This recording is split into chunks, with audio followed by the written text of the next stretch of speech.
Oh, hi! It's been quite a while, but weekend twofer. Now we're gonna be talking about my favorite group, ILLIT.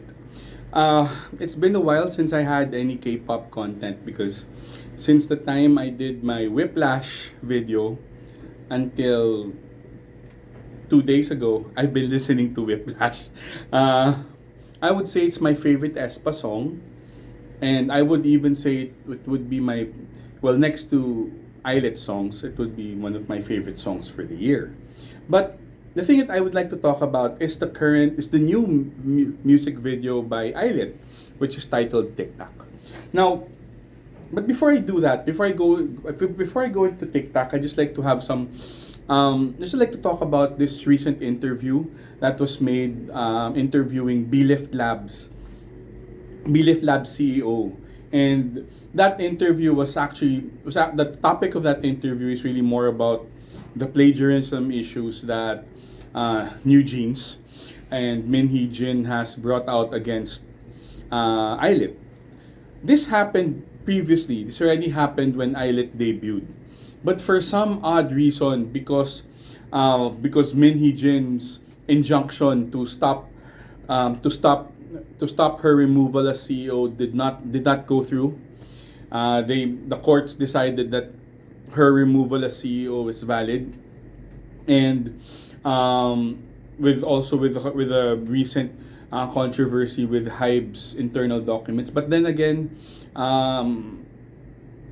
well, I'll give my opinions on that in a bit. But they interviewed the CEO of BLF Lab and talking about the plagiarism issues. Wherein again he talked about the ILIT's concept plan was already done before the times that New Jeans were indicating, and that there was no plagiarism that happened. Well, honestly, there isn't any plagiarism that happened, because remember, New Jeans is doing Y2K hip hop concept, while ILIT is Dreamcore. Now, if anything, people should have seen more similarities between 50/50 and ILIT. But then again, I never understood why they I never understood why they decided to think it's this. New Jeans even thought about why, because they had the same long black hair. They wore the hanbok, which is Korean national attire. And then they recently in the recent complaint that they did, they're talking about elbows, fonts. I mean, how far can you push it? It's utterly absurd, and the worst part of it is that they've got those bunny zombies that just listen to whatever Min Hee Jin says. Now, well, to touch up on that, recently New Jeans has sent a letter to Hybe asking to terminate their contract. Well, you know what? Well, I would say, sure, try it if it goes to the courts, right? If the courts decide that they can, or they have to pay a fee, maybe that's the best way to go. Pay the fine. But take note that Adore owns New Jeans, the name, the music. So if ever they're gonna do it elsewhere, then I guess they have to spend their money now. They have to spend whichever group, whichever company or label that gets New Jeans will have to spend. If anything, New Jeans got a lot of support from Hybe, and hopefully whoever gets that company, whoever gets to sign the girls from New Jeans should have that money. Well, I guess it's going to be a package deal with Min Hee Jin. But then again, let's have the courts decide it, since they will, I guess they will be suing, and I'm not. Let's see if Hybe will choose violence and fight it. So, but then again, let's go back to the interview with the Belift Lab CEO. Well, he said that he gave other indications on why there was no plagiarism. He even added a few things, which is very, very.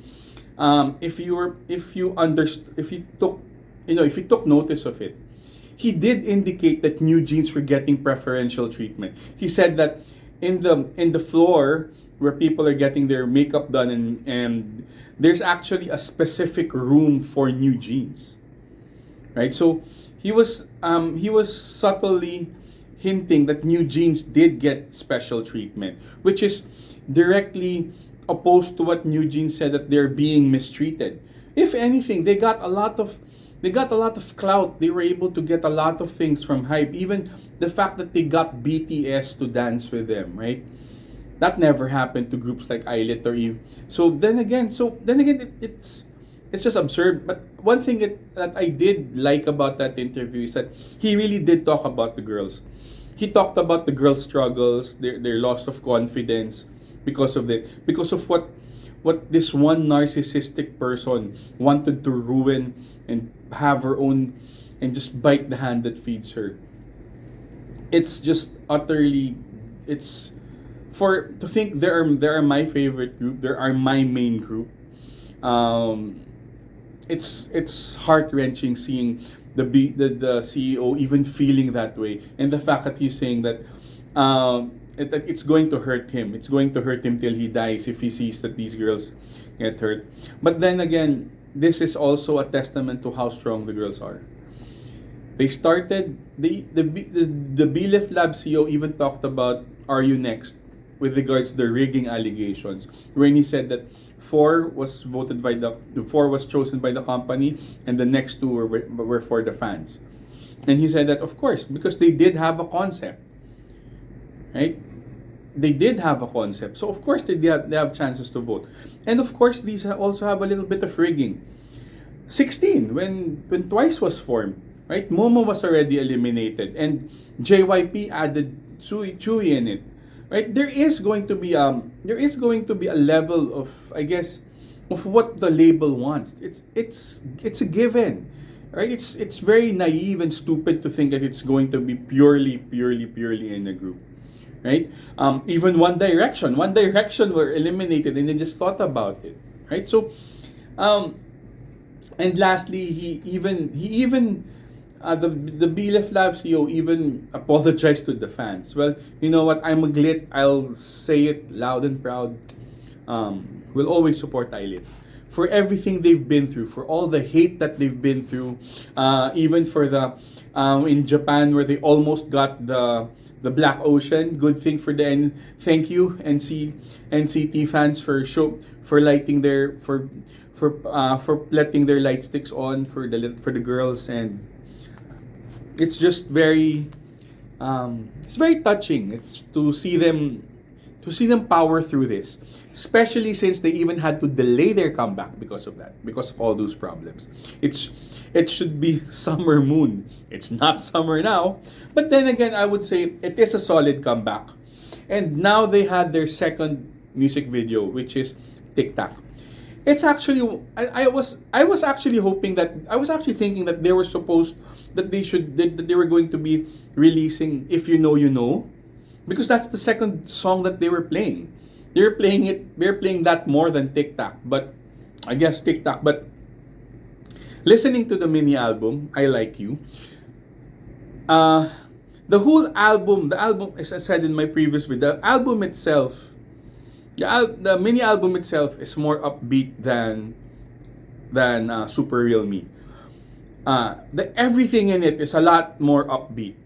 Okay? Super Real Me is very dreamy. If I put it in word, it's dreamy. But for I Like You, it's active. Everything is upbeat.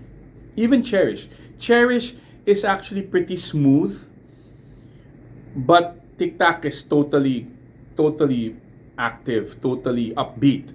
Now, I'm not sure if you're going to be calling Tic Tac a B-side or it's going to be a co-title track.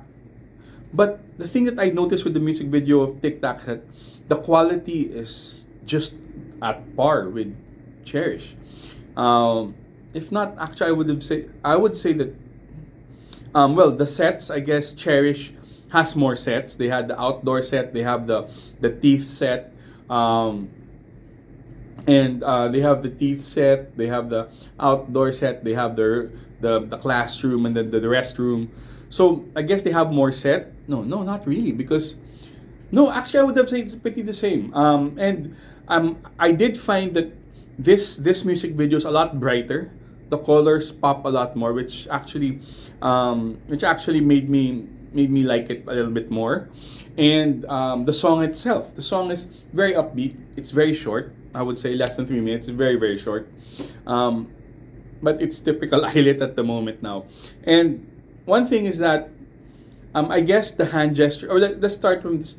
Well, first thing is that for some reason, if people keep saying that it's Won Hee is the center and the concept, well, putting Mocha up front in this front and center in this MV was genius. Because Mocha is a little bit has a little bit more mature face, those round cutie doe eyes, and she's very beautiful. Everybody in ILLIT is beautiful, but they choosing her for that, good idea. The tennis concept's fine. Uh, with ILLIT being my bias, it's not because I'm attracted to it. I find them like my daughters, even if I don't have kids, or my little sisters. So seeing her liking that guy makes me want to strangle the guy. Like, you don't do that. No, no. ILLIT can start having boyfriends when they're never. But no, they're like little girls that I'd like to protect. So, okay, I saw the guy. Okay, murder eyes on you. But I like the way Mocha did her face acting. Um, I love the part in the music video where everybody froze, while Minju started. Minju was beautiful there, and the way her hand movements and actions getting better. She's really getting out of her shyness. Um, I love that whole scene because you see everybody's frozen, and then you have Minju singing, and then stops and transition to Iroha, who was actually frozen and started singing, while you can see Won Hee, Yuna, and Mocha dancing in the background. I found it funny because how come everybody is frozen while you have three girls dancing in the background? But I love it. And then we transition on to then after that we transition to this thing wherein when Mocha starts singing, when they're in that pile of clothes, their outfits there were amazing. I loved Yuna's outfit there, that the yellow sweatshirt, I guess it's a crop top. I must say, I'm really not sure with fashion, but I love that part. And then transition to the CG part where they were all dancing in black, in those black outfits. Perfect. I love that. I love those black outfits. I love them when they're in monochrome, in a way that they have different outfit but same color. I love it when they do that, especially when they did that blue uniform in their lives and the dances. It's funny that while the camera was moving, you can see Won Hee and Iroha looking up as the camera goes up and it's going around. It's a cool part. And then one thing I also liked is that the hand movements. I guess it's becoming like an ILLIT. I'm not sure. Maybe I guess we started with magnetic. Lucky Girl Syndrome is doing the thing here, the Lucky Girl Syndrome thing. So I'm not sure if you can put that. But then you have Cherish, right? And then now you have Tic Tac with all those hand movements. I guess they're doing hand choreography. I guess they should be something like a hand choreography masters. And then they go into that. My favorite scene was actually when they're doing the cuts, right, from the different sets. It's like moving forward. It's like focusing to a little part and then moving to another set. The way they're dancing that, because they were on the side doing the dance. I loved it. For some reason, I loved it. They're even doing the quick dance and then they did slow down. I love that part. I love that part until it shows that they're actually inside the school locker, and it ends there. The song itself is pretty short, which is why I guess people were expecting more after the video and after the song ended, and then that small thing about Iroha opening the locker. I would have wanted some another I guess another scene, but then again it's a great follow-up MV. Yeah. It's so great. It's so great that it could actually be the title track. Come to think of it, maybe if you move it into the title track, it could have lifted Cherish more because this comes out with a boom. Like Magnetic came out with a boom and then has something a little bit more chill with Lucky Girl Syndrome. But this time we came up a little bit chill with Cherish and then boomed out with Tic Tac. So I'm not sure if they switch it, maybe it would have been a little bit more, I don't know, would have drummed up more attention. But then again, I love Tic Tac's great. Tic Tac's great. I would say it's hard to choose. It's actually hard to choose because they're very two different concepts. But one thing what we're really having now is that you can see that ILLIT is forming their sound. ILLIT is now forming their image. They're forming their sound in a way that, yes, it's very techno, it's very electronic-y, but you can see that their concepts, crushes, like Cherish, being falling in love with Saranghi with the teeth. But now with Tic Tac, it's being, how would you want me? Well, my tip for everybody, for young girls who are into ILLIT and, well, and of all ages are into ILLIT, just be you. You know, if they love you for you, they like you for being you, then you don't have to pretend anymore, right? Oh, love advice there. So I'm very, it's just really, it really got me really pumped. I'm very, very happy, and this is like, what a great video to bring back the Weekend 2 first. But then check it out. I promise to put the links. I forgot it a few weeks ago. But there's also one thing that I also noticed with ILLIT now: confidence. Yes, confidence. You can see Minju's confidence in the acting. You can see Iroha really being more powerful. Mocha and Wonhee's there. Even Yuna. You can see confidence. Even in the way they perform now, you can see confidence. These girls have been through a lot with all the hate from these toxic Tokis, even these Baby Mon fans, and even when they debuted their comeback on the same day as Espa, they got a lot of hate. But then again, these girls have gotten a lot more hate than most rookie groups ever got in years. Okay, but they got it in 7 months. So, I mean, I'm very proud to be a fan of ILLIT, and I'm really proud of the group. I mean, the fandom, because they were. If you see them in, we tend to support each other because we know how hard those girls got it, and I recommend it to everybody. Check it out. Check it out. I'll be posting the links to the videos. Enjoy Tic Tac. I do hope it gets viral. It's an earworm. It's an earworm, and the video itself supports that earworm. So enjoy, and ILLIT fighting.